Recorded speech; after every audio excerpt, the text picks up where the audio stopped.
Mohammed sent in a video of Low Key apparently responding to something you said. I haven't seen the video, but you have. What did he say? What did he say? What's going on? I said that he was hard to work with. And he took, umbrage? Is that it? Is that the word? Yes, umbrage. He took umbrage with that and says, well, no, because we just didn't understand him in TNA. And he goes through this, and let me say one thing right up front. I'm not disagreeing with Low Key's talent, because he is really one of the best talents I've ever seen, because he does go out of his way to make it look real, and he turns in great matches.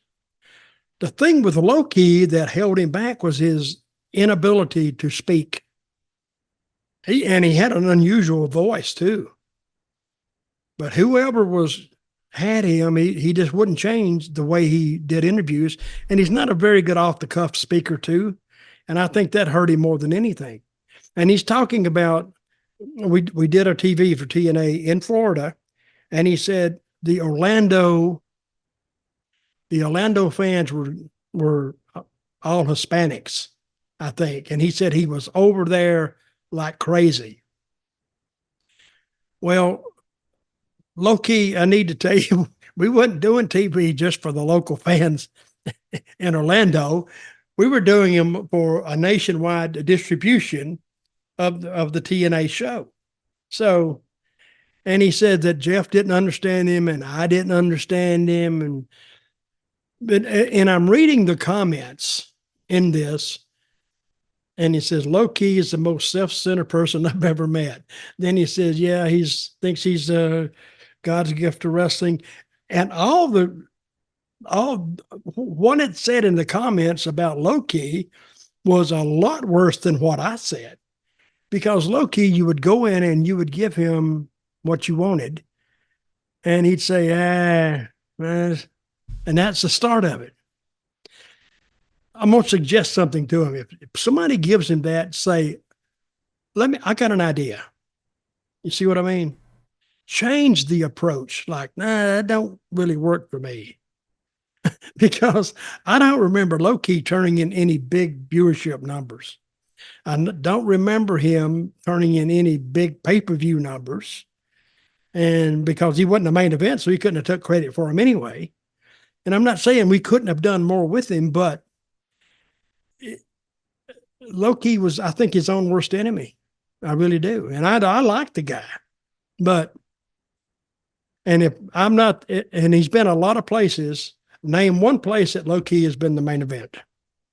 Unless it was an indie, I did none. I don't know. Well, MLW, which glorified indie, I guess, but I think he was their champion for a short while, a few years ago. He should be champion somewhere. He's very talented. But I'm saying, if you don't draw money someplace, what would make the next booker bring you in and put you on top and make you the champion if you didn't draw any money in that other company? Even if they handle you totally different, where's the confidence that you can draw some money and be a star? And this is one thing that I don't blame Low Key for feeling, that he's the best there is in the business.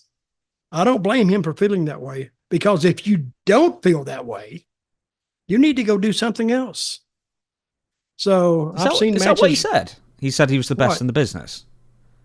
No, I said, if you need to feel like you're the best in the business, which is what I think he feels. I don't think he said it, but I think he feels that way, which is okay. Because if you don't feel that way, if you don't feel like you belong in the top echelon of a card with the other guys, then you should get out of the business and do something else.